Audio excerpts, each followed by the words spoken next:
Buenas noches, familias, amigas. Les doy una cálida bienvenida a la 10ª emisión de Conversando con Cristina, un espacio generado por Universidad de la Familia, ahora sí, desde Miami y desde mi canal de YouTube unifamilia.com. Hoy conversaré con mi invitado acerca de un tema que contiene una belleza existencial muy importante: el simbolismo de las alas de mariposa. Lo vamos a hablar desde la psicología y desde la poética de José Martí. Mi invitado es José Raúl Vidal Franco, un experto, un crítico de José Martí, de la obra de José Martí, que es profesor, licenciado en educación, especializado en literatura hispanoamericana, ensayista, tiene 4 libros publicados y artículos. Hoy nos trae su último libro, Polvo de alas de una gran mariposa, el último poemario de José Martí. Mi respeto, ha sido un gusto que estés conmigo. Muchas gracias, Cristina, y gracias a ti por invitarme, de verdad. Tú sabes que voy a hacer un pequeño contexto acerca del tema desde lo psicológico. Perfecto. Y después comenzamos con las preguntas. Pero el programa tiene 1 hora, así que te puedes extender. Tú sabes que el polvo de las alas de una mariposa es un concepto biológico. Son microscópicas celdillas, microscópicas células que se ubican como las tejas de una casa en un tejado, en las alas de la mariposa. Y entonces en su vuelo va perdiendo eso. En una primera aproximación psicológica podemos decir que también, si lo comparamos, el ser humano va volando y va dejando pedazos de sí mismo y va generando también, va ganando otros. Es decir, que ahí sería un primer simbolismo psicológico. En una segunda aproximación, la mariposa implica transformación. Y también ahí está la comparación con el ser humano, que uno se va transformando. La mariposa, desde una oruga, en un movimiento ascendente, se transforma en una crisálida y después finalmente asciende con todo su esplendor como una mariposa, ¿verdad? También implica renacimiento, porque nos vamos a veces haciendo nuevamente en la vida. Viaje del alma. En psicología es viaje del alma, el tema de las alas de la mariposa. Y vamos a ver después por qué.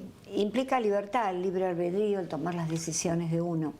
Y una evolución espiritual. De modo que es muy importante la simbología siempre aplicada al ser humano, de la mariposa. Pero si vamos en una tercera mirada mucho más profunda desde la psicología, la raíz de la palabra psicología viene del griego antiguo psique, y psique significa mariposa y significa alma, porque los griegos pensaban, estaban completamente seguros que al morir el cuerpo, el alma ascendía como una mariposa. De modo que la raíz psique fue creada, y acá viene otra simbología interesante, por la 23ª letra del alfabeto griego, que es psi, se llama psi en inglés también, psi. Y de ahí dio origen a todos los fenómenos del psiquismo, psicología, psiquiatría. Hoy en día ya es muda esa P, pero originalmente y en griego es psi, y también se da todos los fenómenos psi. Y esa letra de esa mariposa que vemos allí es justamente, la letra psi tiene la forma de una mariposa, las alas y el cuerpo. Los antiguos, que cuando emergió la psicología, rechazaban las nociones de la psicología y decían que ese era el tridente del diablo. Pero después se aceptó como esto de las alas de la mariposa, los fenómenos psi, y ahí está. Ese es el logo de la psicología. Esa letra psi, 13ª del alfabeto griego. En el mundo griego también hay una una tradición greco-romana de Eros y Psique. Eros era el dios de la pasión, del amor, del erotismo, y Psique, la diosa del alma. Ella supera muchos obstáculos para llegar a su amado, para encontrarse. Eros también tenía alas, entonces en ese abrazo de libertad erótico, emocional y al mismo tiempo espiritual, se encuentran Eros y Psique. Y esto lo recoge Lucio Apuleyo en la Metamorfosis o el Asno de Oro. Es decir, que está muy reconocido. ¿Y qué implica? ¿Qué es esto? Una alegoría del viaje del alma hacia la unión divina y hacia la felicidad. De modo que a mí me interesaría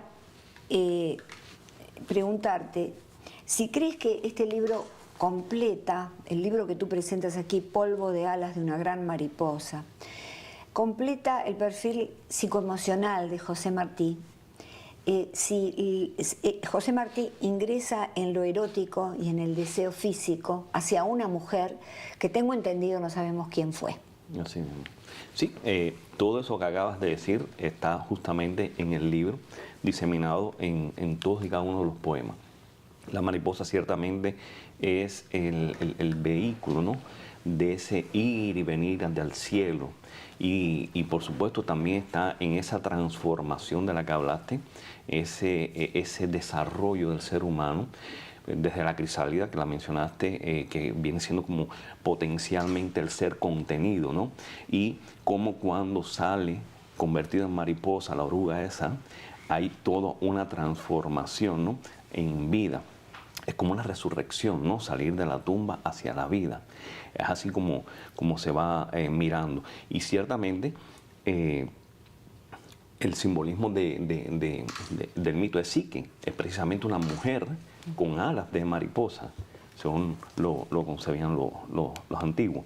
Y en el caso de Martí, todos y cada uno de estos elementos está ahí en la poesía, asociados al héroe, asociados a ese amor a veces imposible, porque realmente, como bien mencionaste, estos versos no sabemos realmente quién los inspiró, pero obviamente sí hubo alguien que fue, digo, la dama secreta o el amor secreto, ¿no?, el amor prohibido que Martí tenía en ese momento y del cual estaba disfrutando a medias, porque realmente como figura pública no podía tampoco darse el lujo de realmente tener una vida privada claro, diferente o normal, como normalmente, digamos, lo tenía cualquiera. Y entonces, en este sentido, la mariposa, estos polvillos de alas de mariposa, esos polvos que van desprendiendo a las alas, realmente que le mantienen el calor a la mariposa, la vida. Si pierde las alas, si pierde esas celdas, pues va muriendo. Pero eso no hay de que alguna tocarlas, manera, efectivamente. Claro. Entonces, de algún modo, él está también en ese proceso, está viviendo, pero a la vez está muriendo cada día, con cada una de esas experiencias, digamos, que está sintiendo esta amada, porque la mariposa se ve como la mensajera, es como una mensajera, sí, siempre está anunciando una visita o una despedida. Entonces, en ese sentido es que él asume el símbolo dentro de toda su poética. Y hablando un poco de esta mariposa o sea, de este símbolo de la mujer que es la mariposa, hay un poema interesantísimo que dice, te lo voy a leer, sí, dice: que mis versos vuelan como mariposas pequeñas e inquietas. Ay, quédate y verás la maravilla de una mariposa que cubre con sus alas toda la tierra. Esto es una cuestión sublime, justamente, sí, dentro de la poética y dentro de el amor que él está sintiendo por este ser, que es totalmente desconocido y que él mismo no nos los deja saber. Solamente estos versos están ahí, los hizo para la gaveta. Es verdad.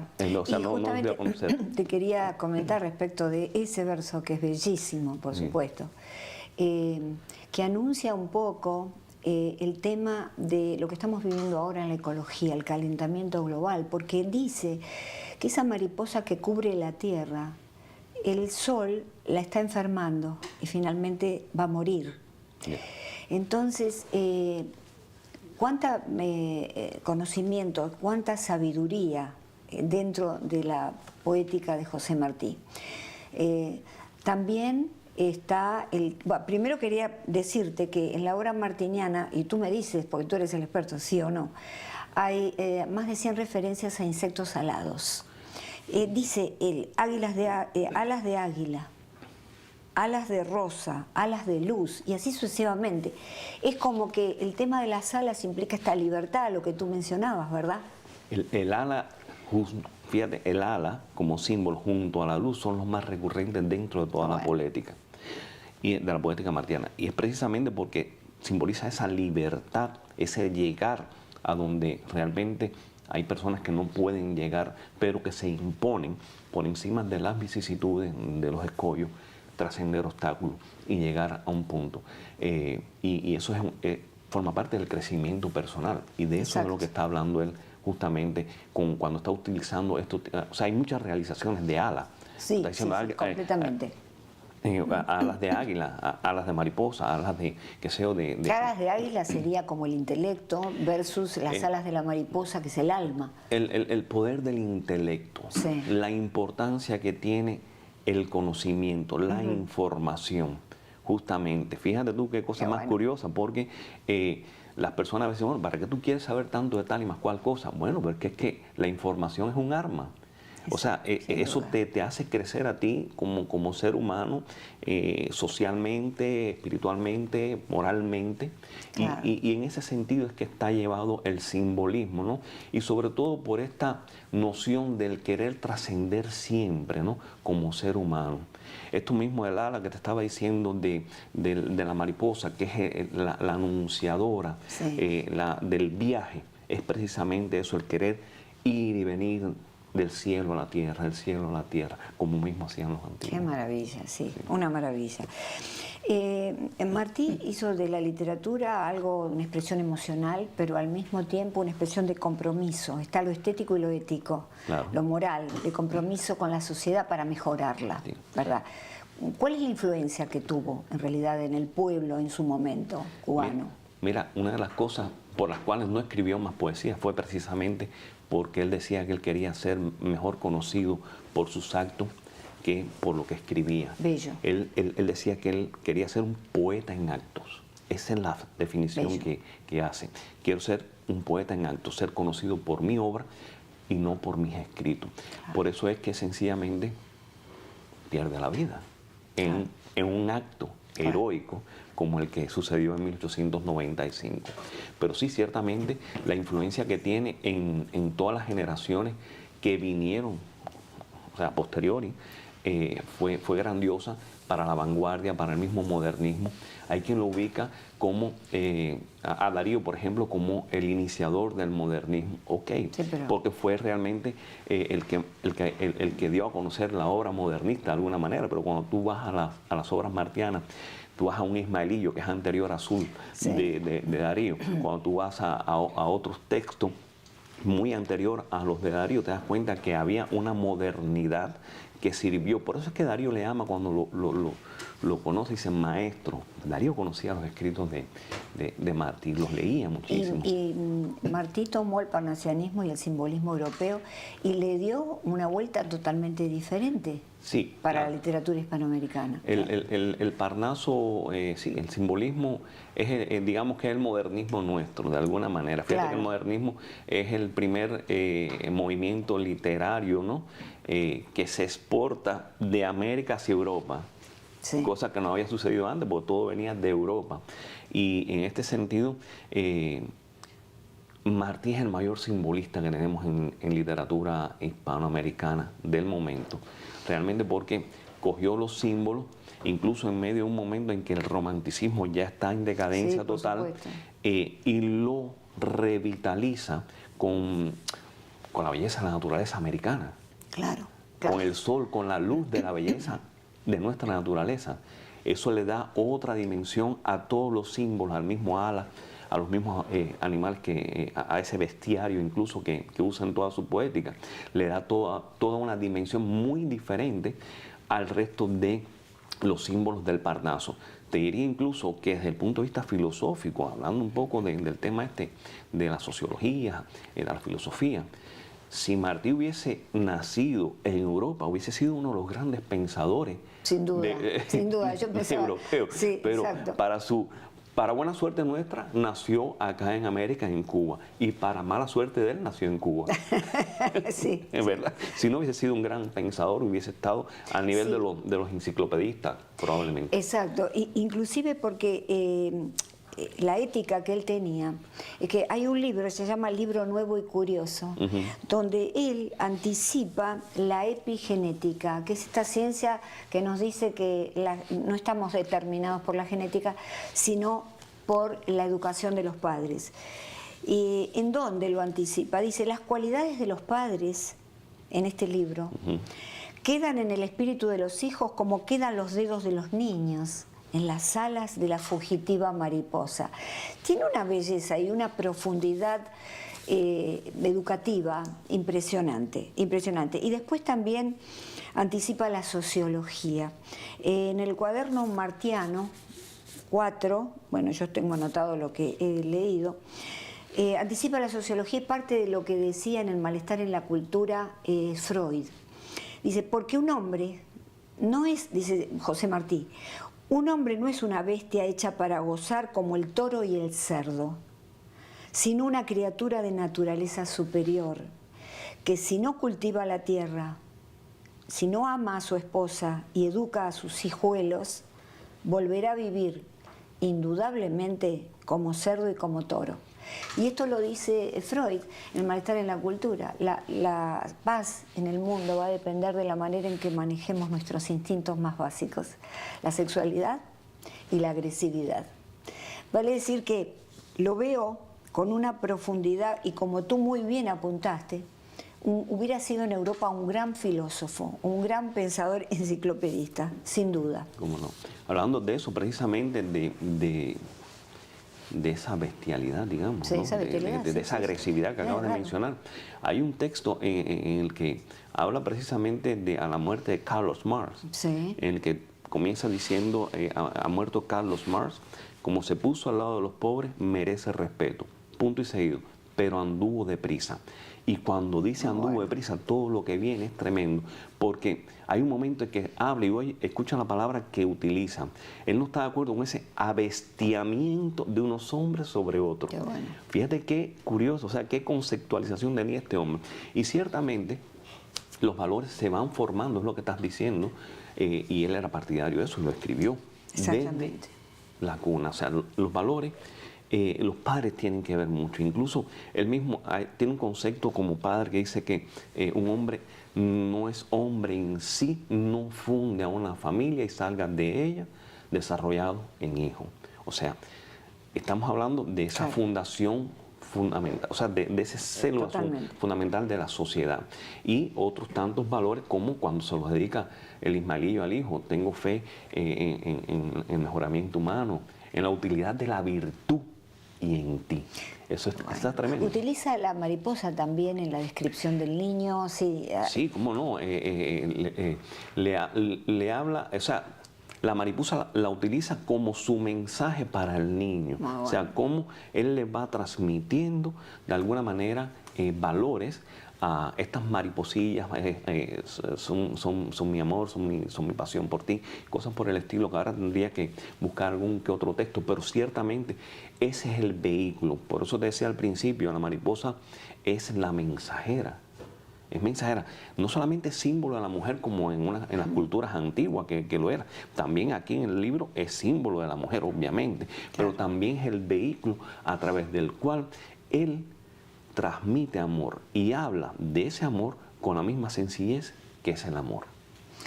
Podemos decir entonces, en el resumen de la ética martiana, Magno que él crea, el Magnum, ¿no?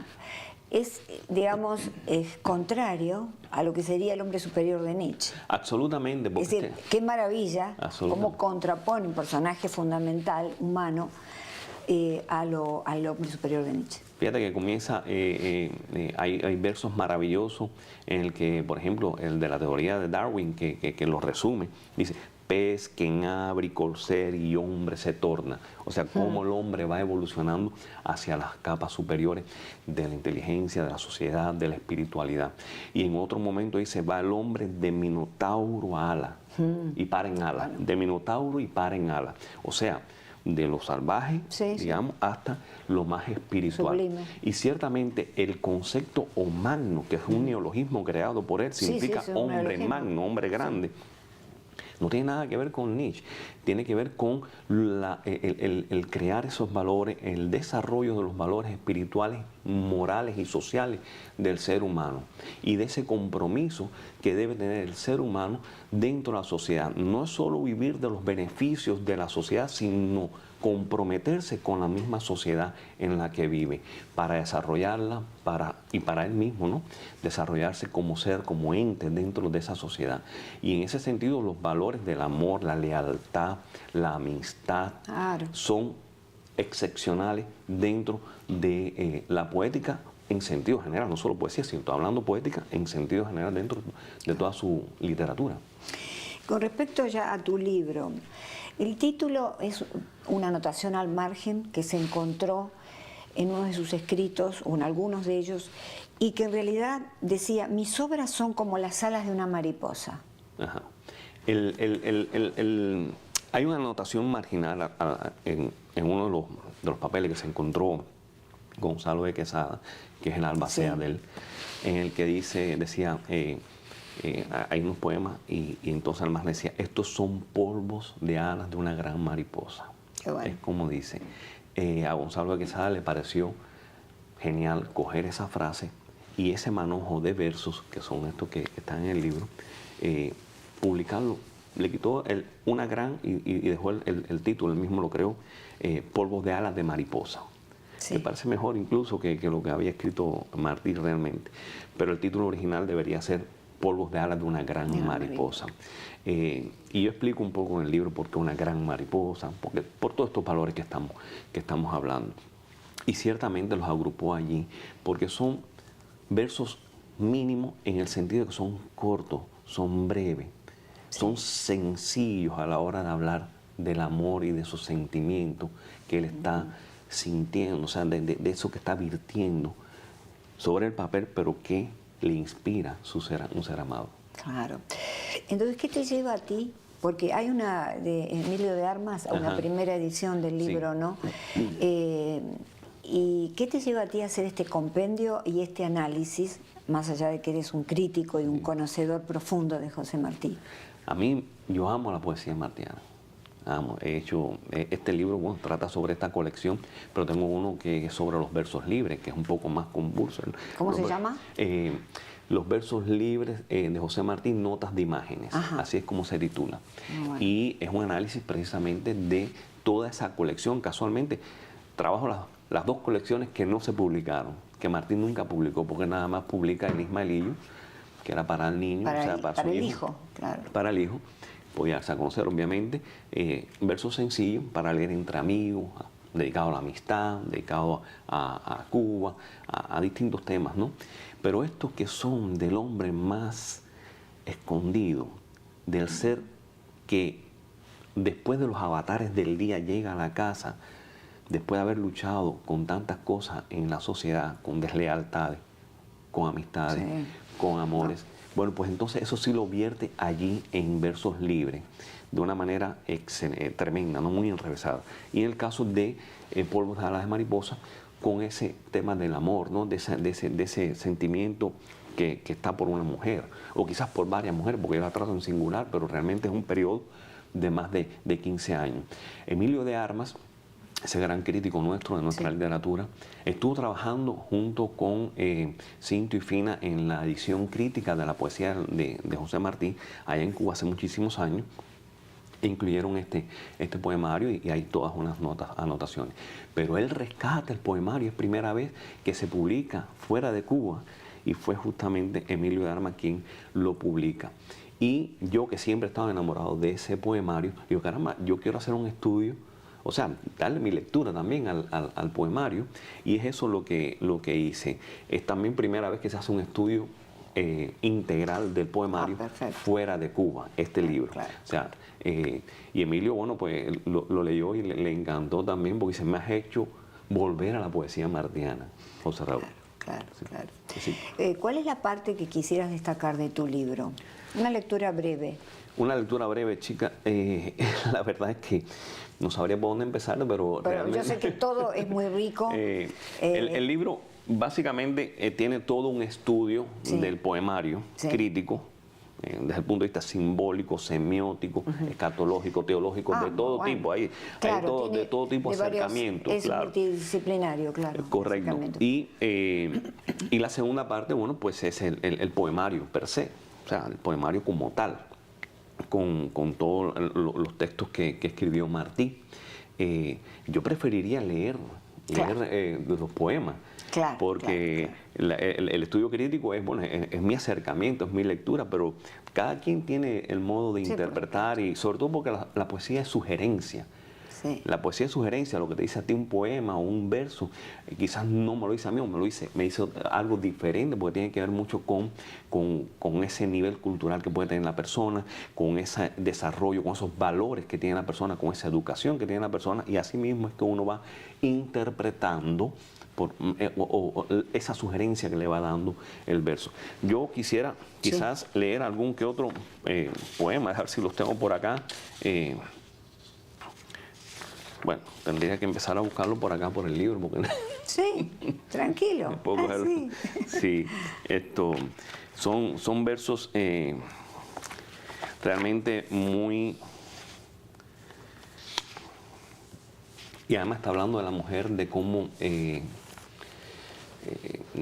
la pureza, ¿no?, de ese amor que siente, ¿no? Dice, por ejemplo, logré sus miradas, toqué ligeramente sus vestidos, ni una arruga en ellos, ni una arruga en tu alma. Ah, qué maravilla. Y como estamos hablando de un amor prohibido, o un amor secreto, digámoslo así, hay un momento en que dice, pues digo que del ajenjo no es más amargo que un amor que no puede salir al labio. Claro. O sea, tiene que mantenerlo por respeto a la dama, por respeto a sí mismo. Qué buena esa transposición de ese pasaje de la falda que no tiene arrugas al alma de ella. Al alma. Es como una metonimia, no sé, o una... Sí. Qué manera de el desplazamiento del símbolo, o sea, del contenido semántico de los versos. Es una cosa maravillosa. Que de qué madera mis féretros ha de hacer, pues yo lo hiciera de ella, de sus perlados brazos y de sus senos perfumados. Eso es erotismo, pero es un erotismo maravilloso, ¿no? Claro, un erotismo fino, no elevado. Vulgar, es una cosa maravillosa. Exacto. Oh, ya puedo morir, la he conocido. Brilla este amor envuelto en blancos velos, como un ramo de estrellas suspendido en la región serena del cielo. O sea, hay una sublimación del sentimiento, ¿no? Sí. O de la relación. Que es erótico, que es físico, pero que fundamentalmente es espiritual, del alma. Este es un poco más con la resonancia esta beckeriana, ¿no? Muy romántica. Dice, cuando viene el verso, no se sabe bien. Pasas tú y el verso pasa también. ¡Oh, qué maravilla! Eso está bello. Muy lindo, muy lindo. Y así vas leyendo porque son versos muy breves, que están hechos están construidos sobre estrofas específicas, la pavana, el madrigal, el epigrama. Son versos muy breves, pero con un contenido semántico grandioso.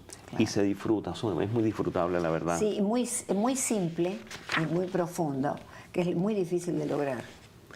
Y mira, al final de la primera sección, porque el libro consta de 2 secciones, el polvo de alas de una gran mariposa, y la segunda sección que se llama La pena como un guardián. Entonces, en la primera sección, cuando él está hablando de todo ese amor, ese emborrachamiento, ¿no? que le da el sentimiento que está con su ser amado, con su ser querido, que a veces está, que muchas veces no está. Claro. O sea, eso la naturaleza es tremendo, ¿no? del vínculo. Ajá.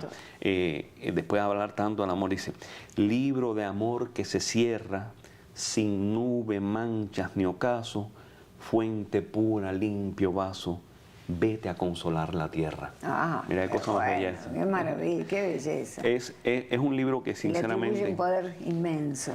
Consolar la tierra. Claro. Es que la gente dice, bueno, la poesía, oye, la poesía te dice tantas cosas bellas y muchas veces te sientes identificado con ella, como te puede suceder con una canción. Sí. Bueno, pues cuando tú estás leyendo poemas como estos, que son precisamente frutos del amor, sí. Tú te sientes identificado, tú dices, bueno, esta experiencia yo la tuve también. Claro, exactamente. Mira, hay cosas más bellas, ¿no? Decirlo de esta manera. ¿Dónde pueden encontrar tu libro? Acá ya tienes la cámara si quieres. El libro está en Amazon. Ajá. Está en toda, lo mismo está en la carátula blanda que dura y también en Kindle, o sea, está en Kindle. Se puede de las dos maneras, claro. O sea, las tres modos, comprar o adquirir. Por supuesto, sí. Vamos a invitarlos a todos a comprar este bello libro para poder ahondar un poco más las profundidades humanas y no quedarnos tanto en este snorkel, natación de superficie que hacemos siempre acá. Esto es literatura que vale la pena leer y releer. Seguro. Leer y releer. No, siempre encuentras algo nuevo. Sucede con las grandes obras. Sí. Yo he leído varias veces el Quijote y cada vez que lo leo digo, caramba, no me había dado cuenta de esto y lo disfruto más todavía. Me pasa con la poesía martiana. Cuando la leo, no me había percatado de este detalle. Mira cómo usa esta palabra, porque Martí era genial inventando palabras. Sí, claro. Esos son los neologismos. Y tú dices, wow, mira cómo realmente sintetiza, ¿no? Claro. La idea.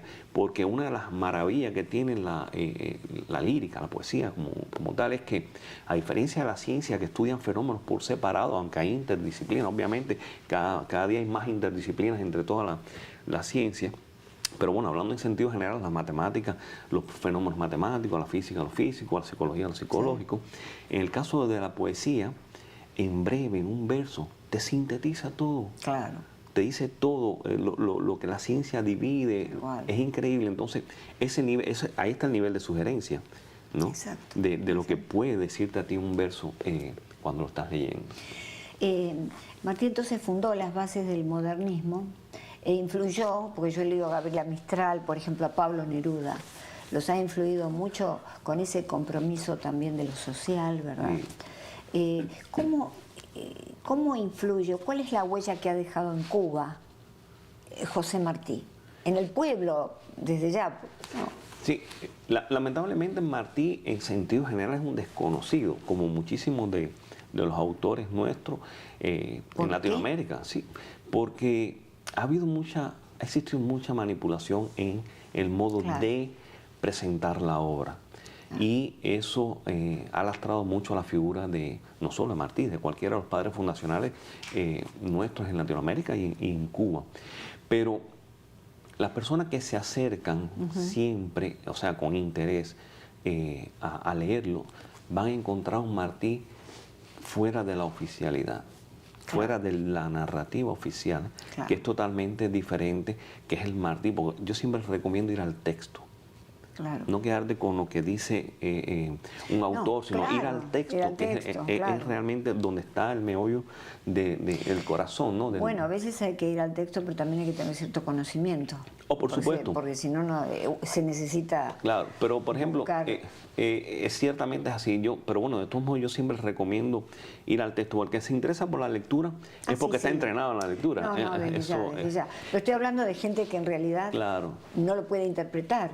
Hay gente que es bastante ciega a la poesía, bastante, no comprende la segunda intención, no comprende la sugerencia, lo sublime. Entonces ahí cuesta más. Sí, pero yo siempre pensando en eso casualmente, porque es verdad, uno tiene que a veces instruirse en determinados temas, ¿no?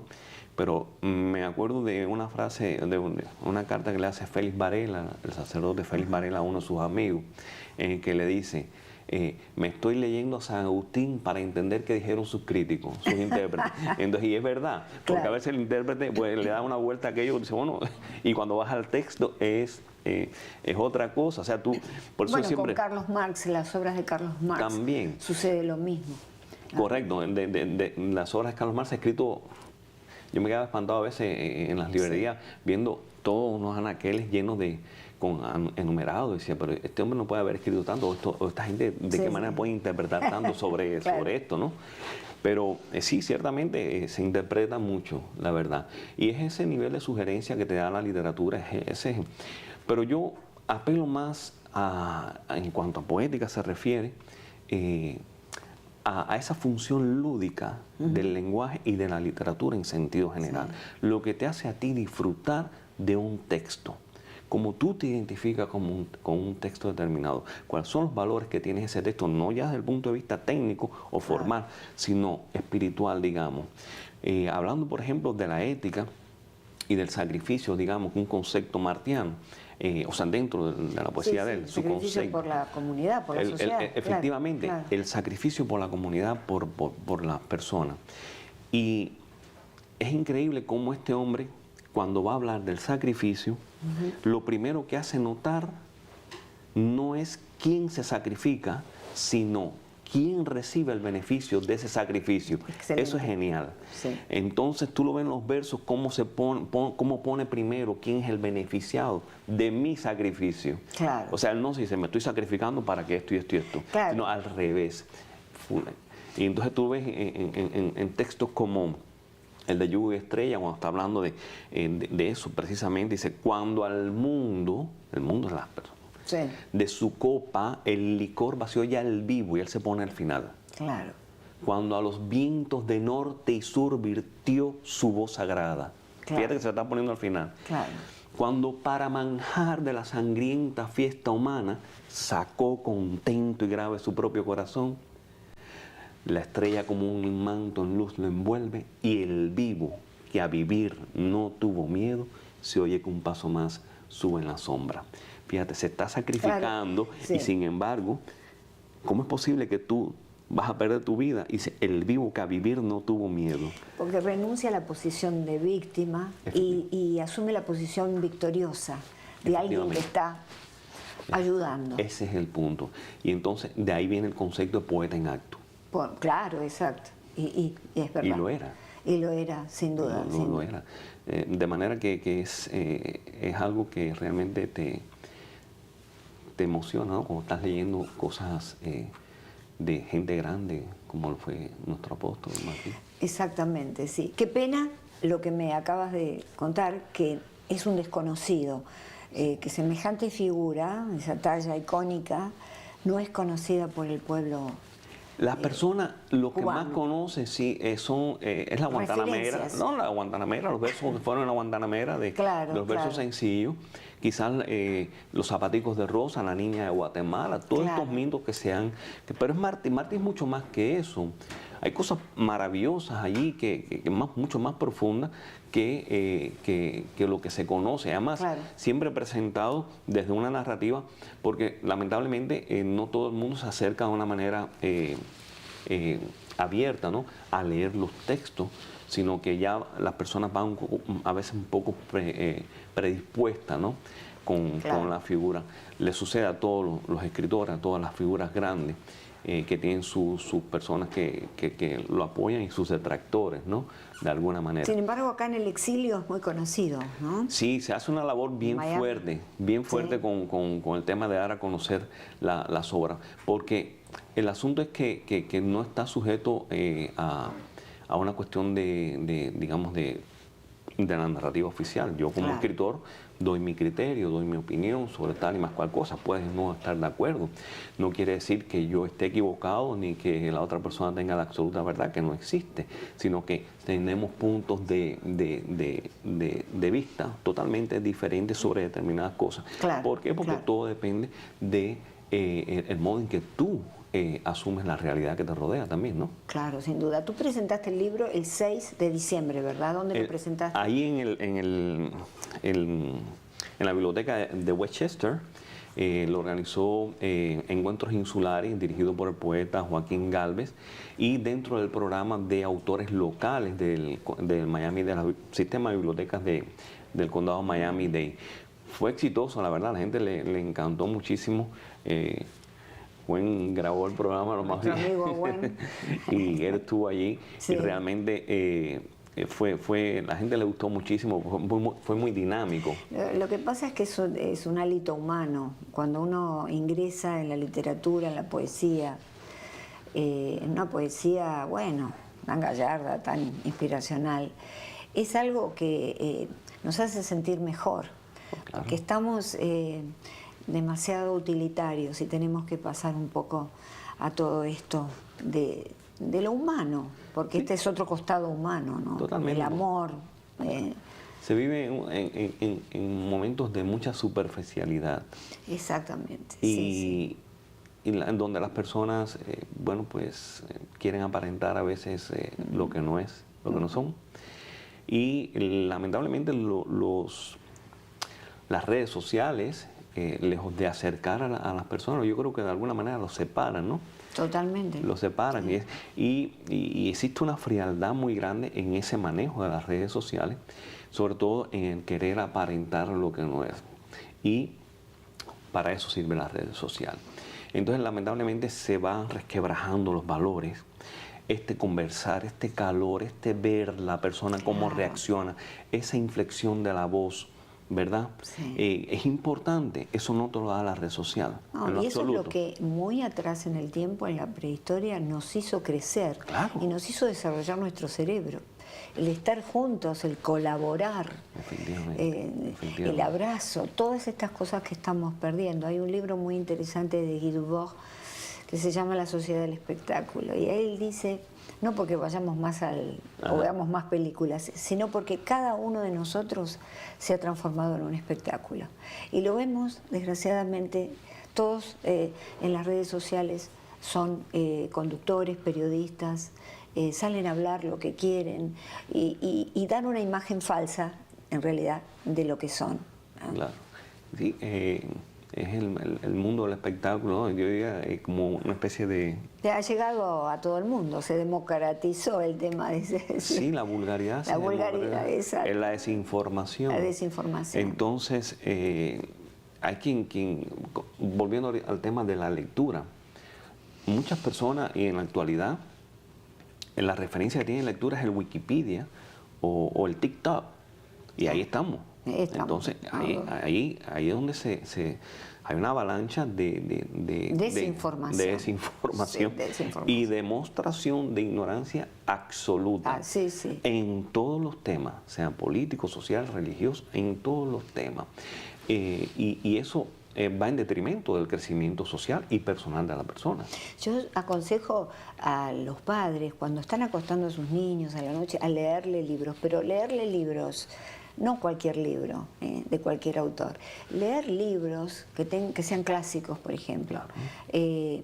Yo tenía los griegos para niños y se lo leía a mi hijo mayor y después se lo leía a mi otra niña para dormir. Y resulta que era de fácil comprensión, pero todas esas historias los van nutriendo. Por supuesto. Si se le puede leer poesía bella, poesía bella para acercarlos a lo sublime, para sacarlos de la mediocridad, claro, de la cosa banal. Claro, estamos llamados a la grandiosidad, no a la mediocridad. Pero por supuesto. Y es lamentable como realmente, si los padres, digamos, o el entorno familiar no hacen hincapié en que el niño debe crecer espiritualmente y en valores, está liquidado. Tú sabes que Marcel Proust escribió un cuestionario de 30 preguntas que se pasaban en los salones victorianos como un entretenimiento para conocer mejor la intimidad del alma de las personas.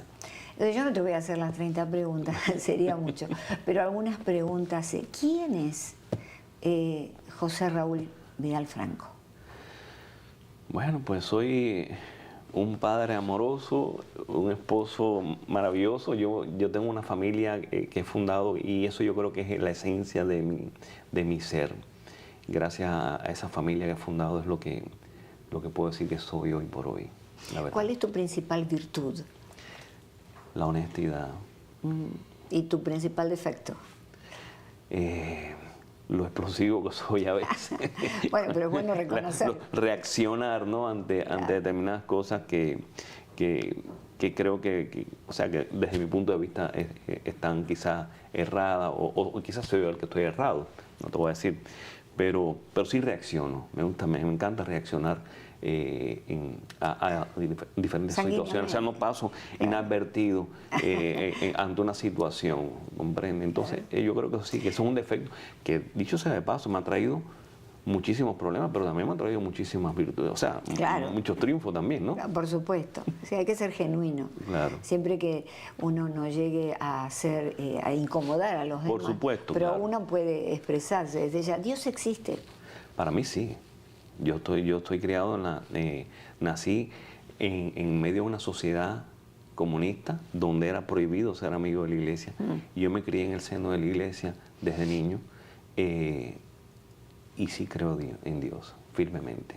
Y gracias a Él, la verdad, he podido avanzar en mi vida. ¿Qué te gustaría que te dijera cuando llegues a las puertas doradas, luego de la muerte? Bueno, lo primero que... pedir perdón por todas las cosas que realmente he hecho indebidas en contra de Él. La verdad es que ruego porque me permita contemplar la luz de su rostro, como todo cristiano.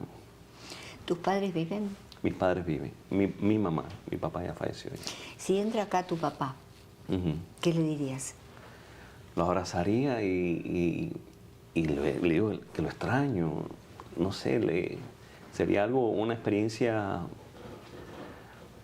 rara, ¿no? Porque sé que falleció, sé que en mi creencia que está en el cielo, en la compañía de Dios, si me aparece aquí, bueno, pues quizás no dejaría pasar las cosas que en su momento no dije o que no hice, y lo abrazaría. Si se presenta acá José Raúl Vidal Rivas con 15 años, ¿qué le dirías a ese niño que fuiste? Chico, no me arrepiento de nada de lo que hice en aquel momento, la verdad. ¿Pero qué le dirías acerca de la vida? Que le dijera más despacio. Por aquello del carácter explosivo. Sí, oye, más suave. Ay, qué bueno. Pero no me arrepiento absolutamente de nada. Sabes que normalmente la historia a veces de los adultos es la historia de sus arrepentimientos, ¿no? De alguna manera. Yo no me arrepiento de nada. Yo en ese sentido creo que he tenido una vida plena en la familia, en el amor, en mis hijos, de juventud. ¿Y cómo te gustaría morir? Me gustaría morir, bueno, pues rodeado de mi familia, por supuesto. Exacto. Claro. Y acompañado de ese perfume, de esa voz de mi familia. Claro, muy poético. Bueno, imagínate. Claro, la visión tuya muy poética. Sí. Ha sido un placer y un honor tenerte aquí. Gracias. Hemos compartido un momento de intimidad poética. Sí. Y eso es muy bueno en un momento en que no lo vemos y no lo encontramos en ningún lado, ¿no? Claro. La retroalimentación entre dos personas ¿Cómo no? que conversan.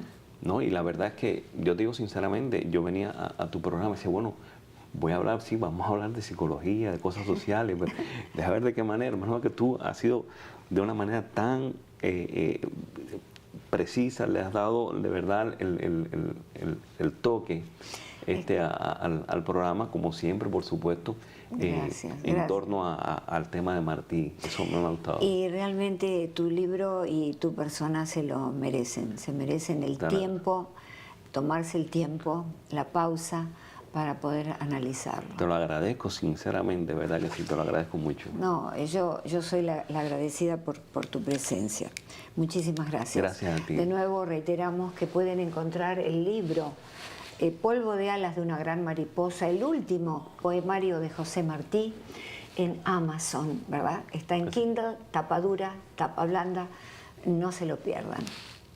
Y a ustedes, amigos, los voy a dejar con una última frase.